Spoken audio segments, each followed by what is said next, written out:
This is Srila Siddhartha giving advices very straight.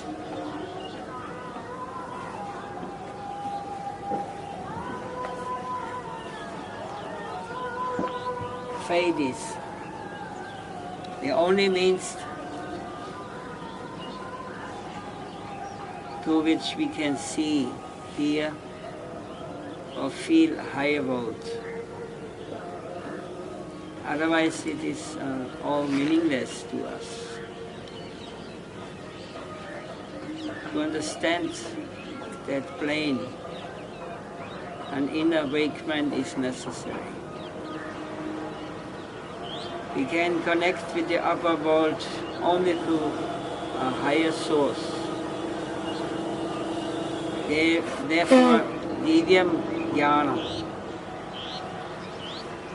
Knowledge of the higher plane is not ordinary knowledge. It is transcendental, supramental, feeling and sense.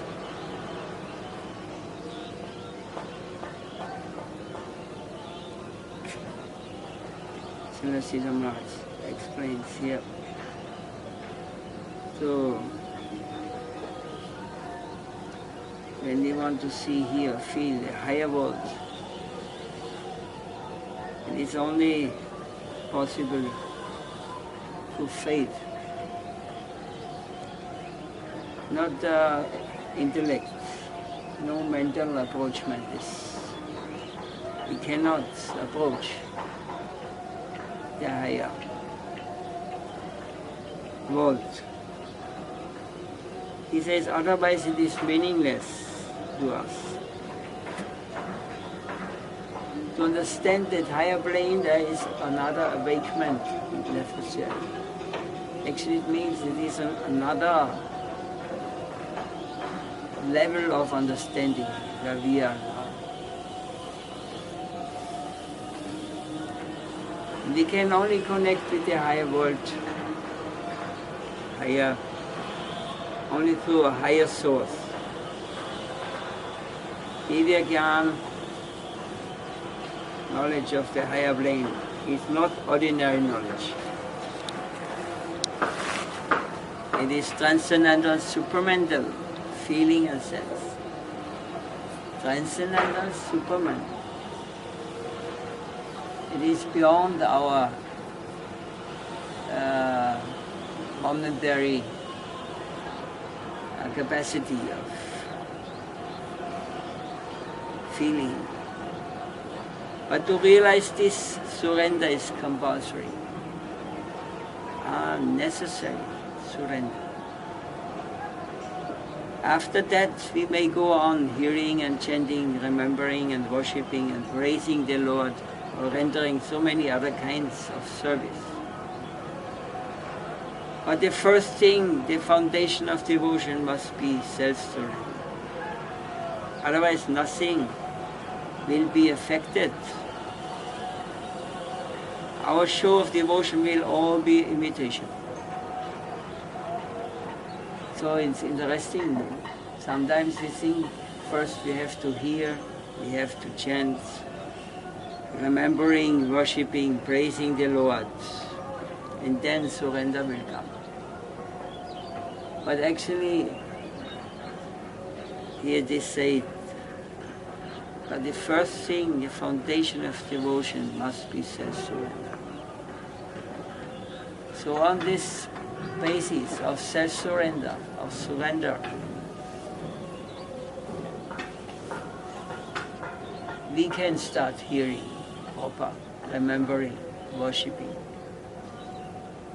Otherwise, he says, nothing will be affected. There will be no effective results. It will all be like imitation, just on the external level. We must sincerely feel, I shall be faithful in my service to the Supreme Lord. I am meant for Him. must come from our heart. I am meant for Him. I am ready to die to live. I want to live for Him only and not for fulfilling any separate interest. I want nothing less than the Absolute. I want to be His completely. His completely. This sort of intensity is an indispensable necessity for a devotee. A devotee has to conceive, to feel that he is meant for Krishna. He is not an independent entity. He is dependent on Krishna, the highest absolute center, and nothing else. And this is the basis of spiritual life, actually. I am meant for Him. I am not partially meant for Him. 20% I am for Krishna. 80% I am for me. This is now. Everything is meant for Him. Everything is meant for Krishna. So not only me, myself, my whole environment, everything is Krishna's. To identify with the interests of our family, society, or country is extended selfishness, but all false identification must be eliminated. We must be neither selfish nor entangled in extended selfishness. Rather, all sorts of foreign contamination must be eliminated from our conception of self.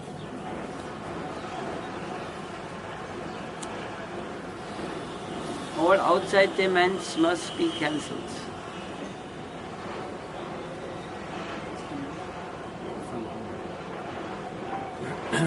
When we shall feel in our innermost hearts that we are connected with the whole of the infinite, the Absolute, and nothing external is required for our success. The only thing required for us is that we dismantle the ego's cover.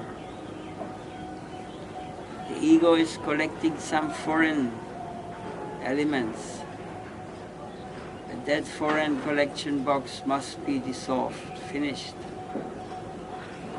And then in our innermost hearts we shall find our connection with the fundamental plane of loving service to the organic whole.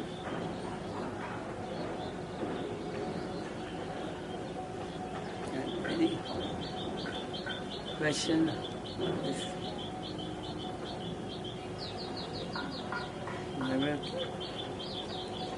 Can we follow this?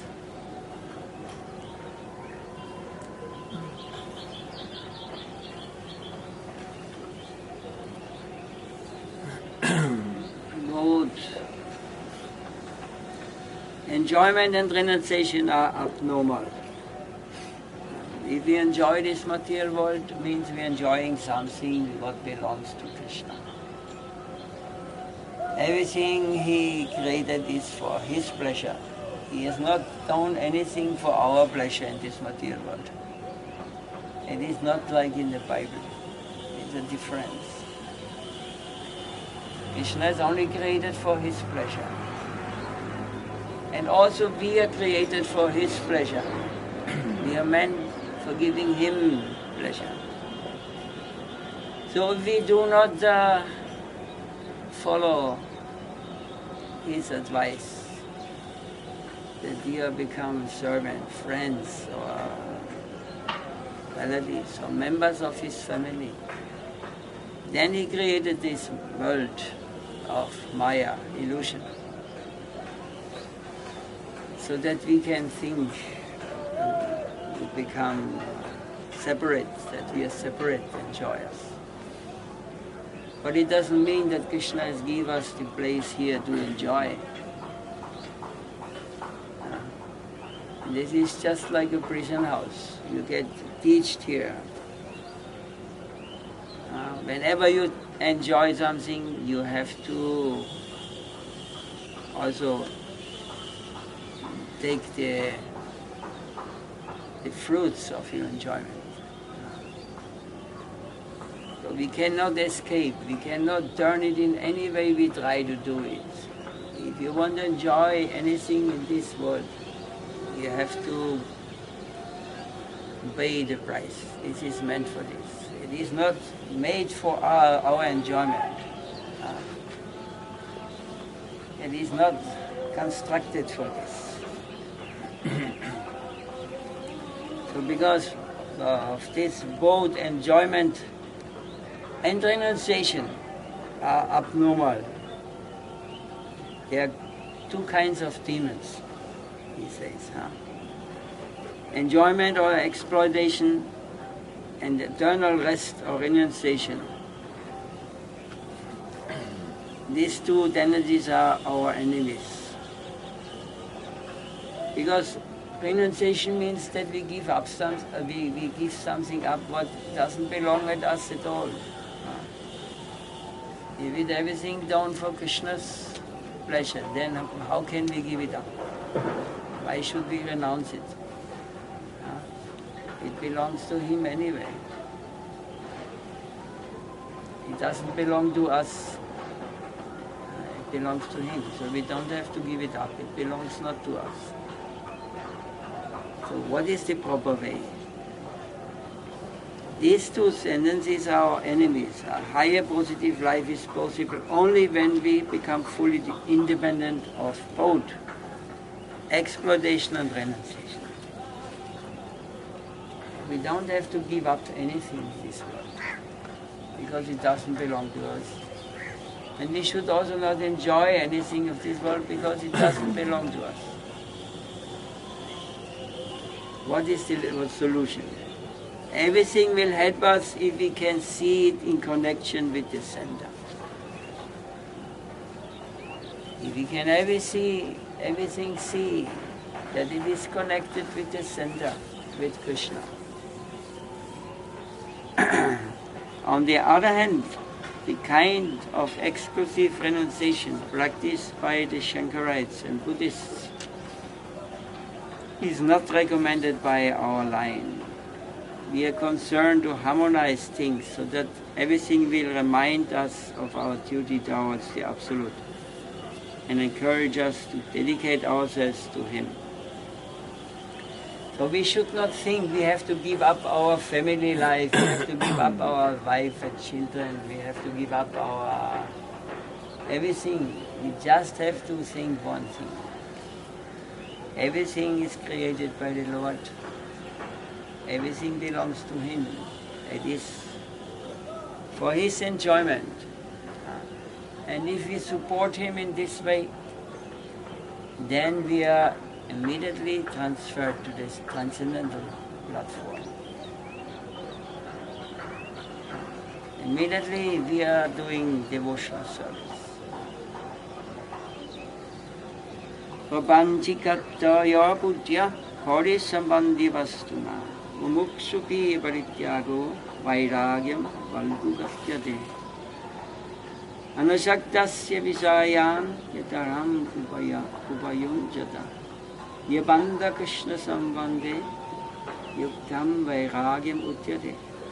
This is from Bhakti-Rasa Samrita Sindhu. To neglect the environment thinking that it is filled with undesirable material things won't help us. That is not correct.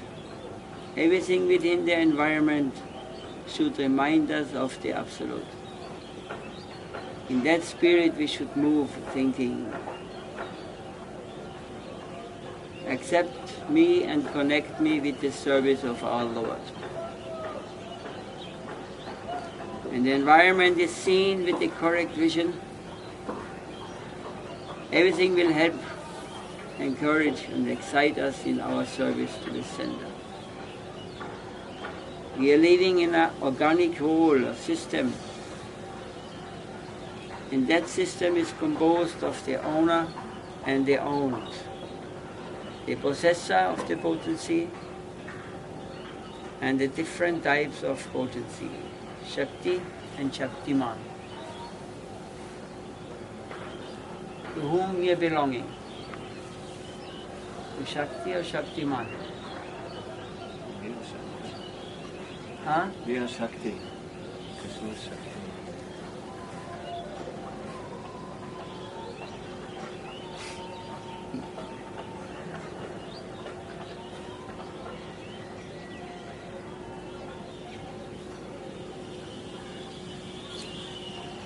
We are the potencies, not the possessor of the potency. The Lord's potency is dynamic, and that dynamic system is always producing rasa, or the flavor of ecstasy. The whole lila is producing ecstasy, anandam rasa. So also in this material world, actually, Krishna's pastime go on. It is just because my false identification that I and my thinking makes me an enemy of Krishna and a rival.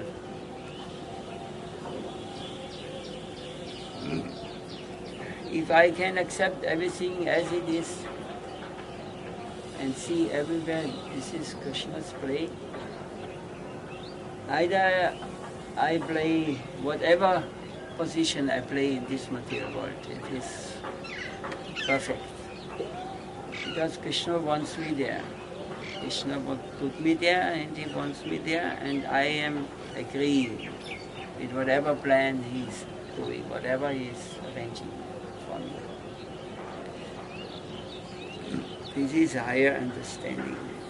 In this way we can be in Krishna's Leela wherever we are. Because this material world is also meant for his enjoyment, not for our enjoyment.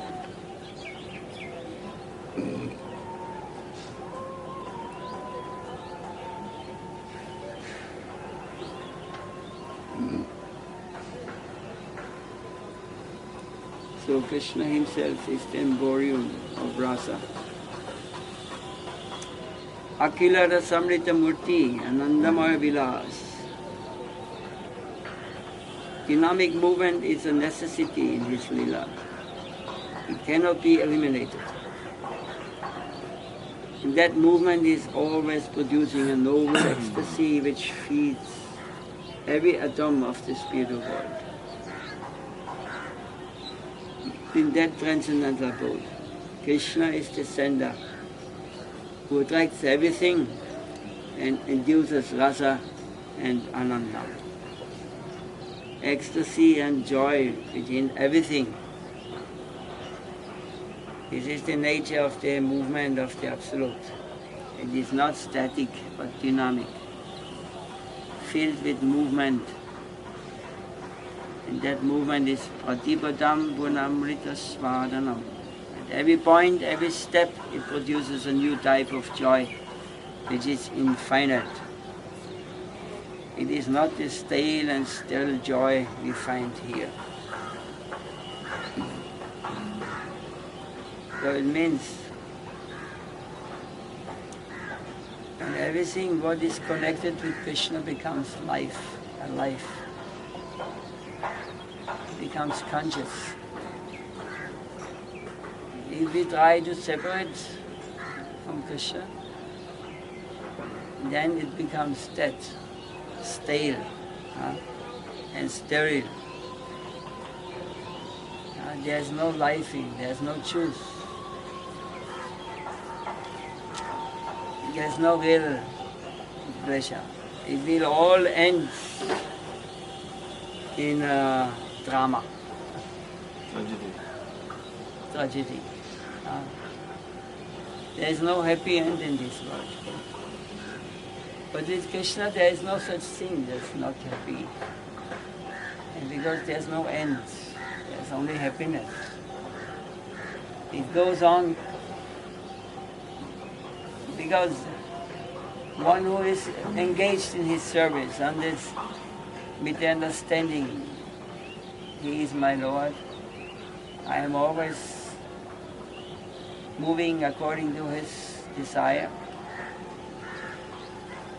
then there is no death, birth, disease, old age for me. It's only this illusory world who is putting on me this illusion of being limited, mortal, and facing so much difficulties in this world.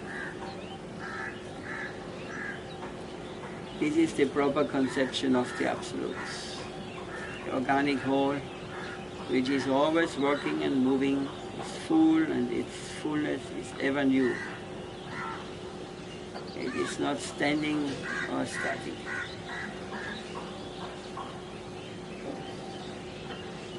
It moves in such a way that at every second, every minute, it is always producing new, unknown, infinite joy.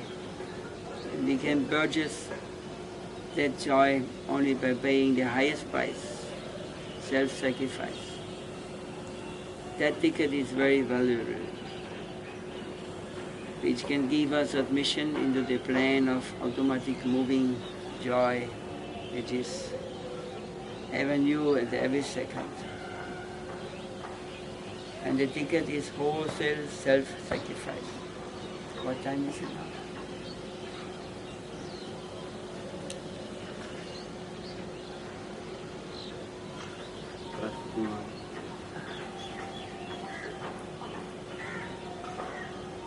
You have any question, anything to say?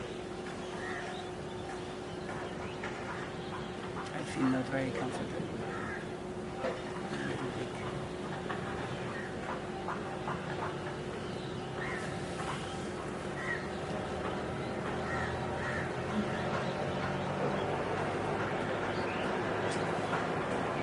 My position now is Krishna wants me like this. Suffer. Yes. I'm ready to suffer eternally. And that's Lord Krishna is helping. My position is this. No. Puts me like this. As long as I not forget Krishna, I can accept everything. Like Bhaktivinoda Thakur said. I may take bird as a dog or an insect, but let me take birth in a house of a devotee. Let me never forget I don't want to Supreme become Lord. Brahma. I don't want to be Brahma. Even if I become Brahma, I am not attracted for this. But let me always stay with the pure devotees. In whatever form, in whatever condition, but let me never be separated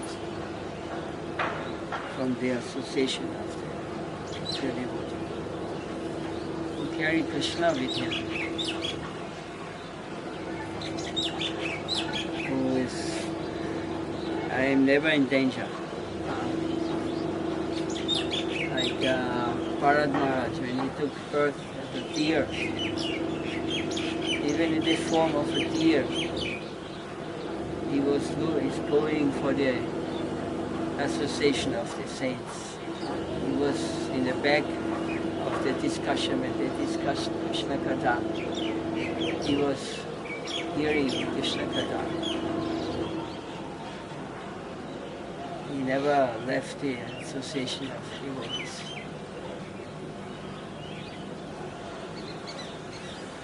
So this is the desire we should develop in us. Because without life, without devotees, life means Krishna, consciousness. Without those who carry Krishna with them, we will become like stone, metal, just like machines.